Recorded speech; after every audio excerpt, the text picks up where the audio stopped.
Round 2 of the NBA playoffs has officially finished, so let's talk about it. We had 2 series sweeps. Let's go and talk about the first one. First one being the New York Knicks versus the 76ers. And the Knicks were coming off a really impressive end to the series against Atlanta, so they were absolutely the favourites going into this. Philly, however, showed a lot of fight and came back 3-1 against Boston, so I was kind of expecting them to show a little bit more fight than what they did, but they were clearly battered and hurt from that last series. Joel Embiid clearly still wasn't 100% healthy, so you have the Knicks sweeping them, and not like close sweeps. It was dominant fashion. Like it was embarrassing. If you're a Philly fan, I feel for you because that was embarrassing. You go to those Philly games, they felt like they sounded like Knicks home games, right?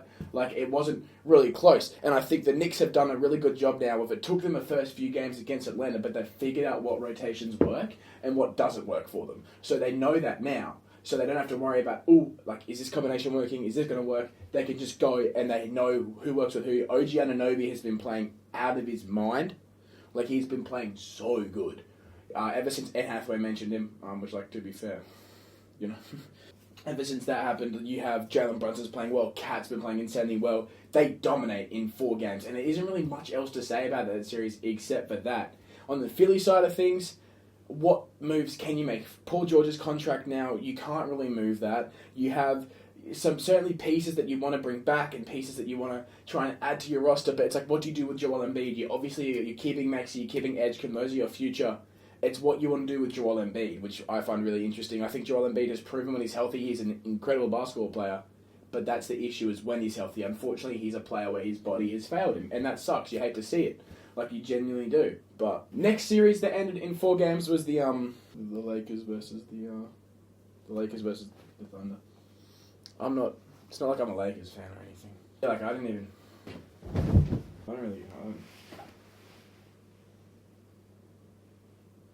Yeah. Jokes aside, that series went about what was expected from most people. I personally thought the Lakers might be able to steal a game, especially in Los Angeles, but they weren't able to. The Thunder are that dominant, and the Thunder in this series as well just showed how deep of a roster they have. AJ Mitchell was genuinely dominant. Like, he was insanely good. He was popping off. He was the second best player behind LeBron in that series. And on LeBron as well, the fact that a 41-year-old man is the best player in a series against a back-to-back MVP is insane. Like, LeBron was the best player in that series, and I don't really think there's an argument for it. LeBron was insane. Unfortunately, the Lakers roster wasn't healthy enough, and they had some other issues with pieces not being able to shoot the ball. It was just... You got to feel for him to some extent, because he did all he could. But this Thunder team, I don't see anyone stopping them, in all honesty. They are just that good, man. Like, Jared McCain coming off shooting insanely good from 3. Like, there was times the Lakers were starting to claw back, and every time they do something, you'd have a Thunder player hit a 3 or have a big defensive play because they're just that good defensively. And I understand, look, that first game officiating was horrendous. It was. Did it affect the game? No. The second game as well. But I think the last 2 games, officiating was way more even. And I hate the argument that OKC only win because of the officiating. I think defensively they're incredible. Offensively, they are incredible as well. They won, like, the amount of games they've won this season they are so dominant, and they deserve to be where they are. They are that good of a basketball team. Shea didn't even have an incredible series. He had quite an ordinary series, I'd say, from him. But he didn't have to pop off because that OKC roster is built so incredibly well. And that's why I don't see anyone getting past them. Even in their next series, it's like, will they actually even lose a game? Will they go 16-0 in the playoffs? Like, it's hard to see them stumbling at this point, especially with Jalen Williams back next series now as well. They are just so dominant. Back to the Lakers side of things, the things that I paid the most attention to, it's going to be intriguing to see what happens next year. Obviously, it goes to the LeBron discourse, and the amount of negative LeBron media I'm getting, especially from, like, Lakers fans, still shocks me. I don't understand the Lakers fans are like, LeBron never should have come here, he needs to leave our franchise. In my opinion, LeBron came to us when we were a floundering franchise and genuinely saved us. Like, that's what he did at the start of his Lakers tenure. He came here and made us a proper basketball organization again, even where we still have our shortcomings in how our rosters get built and some inner workings in the team. I think because of LeBron coming here, we as a franchise benefited so much from that. And I think that the Lakers should bring him back. In all honesty, I think they should bring him back for his final season and try and go out and build a better roster around Luka and go and win a championship. Because the Lakers proved in this regular season that they can work well with Reeves, Bron, and Luka. That is absolutely a trio that can work. But now you have a big jump before the offseason. You have your 25th, I think it's a 25th overall pick or something that the Lakers have. So you have that, which you can use as an asset likely, or try and draft it. It is a very strong draft class. But yeah, I'm very intrigued to see where the Lakers' next step is after this. Next series, we have the Spurs versus the Timberwolves. And I predicted the Timberwolves to win this one. That was when they were healthy, though. Obviously, no DiVincenzo. Anthony Edwards is a bit shaky coming back. But it was still an excellent series, in my opinion. I think I got to give a credit where it's due. The Spurs, Spurs played a very, very good series. And Wemby offensively was much better than I expected him to be in this series, too. Well, I think Wemby is absolutely the best defensive player in the league. I think offensively he's not really a top 10 player at the moment. That's why I didn't have him in high in my MVP rankings, was because I just don't think he's there yet. Not that he won't get there, he's there yet. But that guard rotation at Spurs really makes up and covers that, because they are that good at volume scoring. It is insane. From all areas of the court. You got a slasher like Donovan Mitchell, or Castle is shooting it immaculately, and Harper as well. You have so many pieces on that Spurs roster that even for how young they are, which is why I didn't expect them to make it through the round, they just all clicked. They all have been working super well together, and it's been really, really exciting to watch. It has been, genuinely. It's been awesome.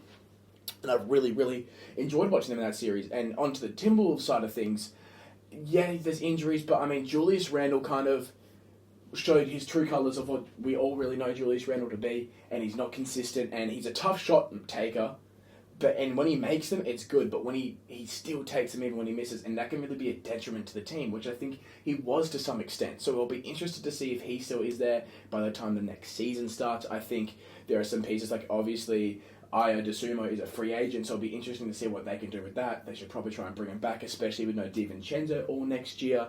It's going to be really interesting to see where the Timberwolves go next. I know there's always rumours about Gobert. In my honest opinion, Gobert had one of the best playoff series runs I've ever seen from him. I think he was incredible. He was so good, better on the offensive side of the ball than I thought he'd be, and especially in that Nuggets series defensively, the way he clamped up Jokic was phenomenal, and it was insane. So I'm going to be very intrigued to see what they can really do in the offseason to try and make roster changes to put them over the edge. You still have Anthony Edwards there. You need to take advantage of that while you can, and especially as a small market team. And I'm going to be really interested and excited. I'm very excited for Timberwolves basketball for the future, because I think they have some pieces. I'll be intrigued to see the development of a player like Rocket Zakarsky, who's on that end of that roster. I think he is a very good basketball player, especially in NBL he was, so I think he has that chance to develop and really be a backup big for them as well. He's over 7 foot, he's an absolute unit, so intrigued to see where he goes. And the final series that ended today was the Pistons versus the Cavs, and this is a series that I really wanted the Pistons to win, and I thought they were going to come away with it. I didn't think the Cavs were consistent enough, but when it mattered most, Cavs hadn't won any away games up until the final 2 away games of this series, which they managed to win. So they managed to win Game 5 and Game 7. And they won them both in dominating fashion, especially Game 7. And the issue with Game 5 here is, Game 5 was the incorrect referee call. I will absolutely, obviously that's not the reason you lost. You can very rarely, if not ever, blame a result on a referee. However, that missed foul call on Nassau Thompson is absolutely horrendous. There is a foul there every day of the week before the buzzer goes. The fact that was not picked up on, I think, is a disgrace. But you can't really blame everything on that. I think if you look at the Pistons, their roster was really lacking. Jalen Duren had a really interesting and upsetting for me fall-off in this playoff series. I loved him in the regular season, the way he was able to create for himself when Cade wasn't on the court. Or even when Cade was on the court, you could give the ball to Duren, and Cade didn't have to do all the playmaking in that situation. But, defensively, I know they came up against 2 good defensive teams in the playoffs, but he just couldn't do anything. He regressed, and he genuinely has lost a big old payday in his next contract. Not that he won't get paid a lot, but he won't get paid as much as he could have, because his production just fell off a cliff. He was unplayable. B-Ball Paul was getting played ahead of him, and I found that really intriguing as well, especially in Game 5 and Game 6 when that was happening. So I'll be really interested to see what kind of money he gets and what kind of contract he gets, as well as what the Pistons do with the rest of their roster, because they really were lacking shooting and a secondary playmaker. That was huge. Like, obviously, when you can't shoot the ball, it means the defense can be more focused in that paint, and then it affects a player like Jalen Duren and a player like a Saw Thompson, who really doesn't have a developed jump shot yet,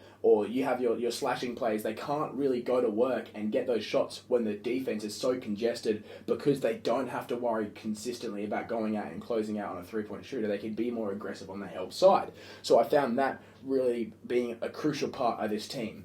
And on top of that, the big one as well, no secondary playmaker really kills them. It does. And when you look at that, it's because Cade Cunningham, yes, he has turnovers towards the end of games in both series, but that's because he's had to do every single bit of playmaking before that. He's tired. He doesn't get a break. He has to play so much of these games, and when he's on, he always has to be switched on, especially playmaking-wise, because no one else can do that for him. So it causes him to be more exhausted by the end of games. So when he's needed the most to have the right play or make the right read, he isn't able to necessarily do that because he's drained. So if you're the Pistons this offseason, you need a secondary playmaker, you need shooting, and it'll be interesting to see what they do with the Jalen Duren situation. And as well as a player like Isaiah Stewart, his minutes was really restricted as well towards the end of this series, and I found that intriguing as well, because he was a player that I thought would have got a bit more play time, being his physicality against the two big, like your Jared Allen and your Evan Mobley for the Cavs. So I found that really intriguing, how much they limited him there.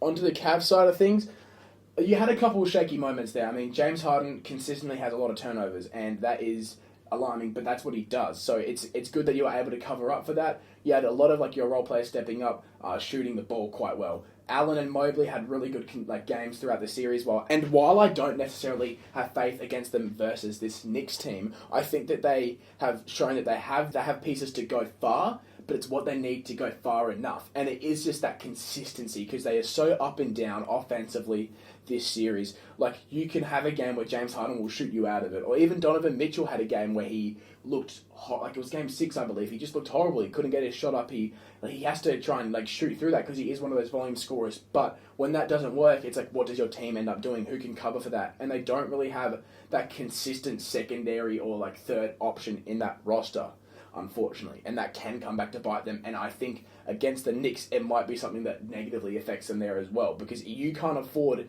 to have 3 bad games against this Knicks team, because they will take advantage of that the way they're playing at the moment, and they will get to the point where you can't come back in this series. They will be that good.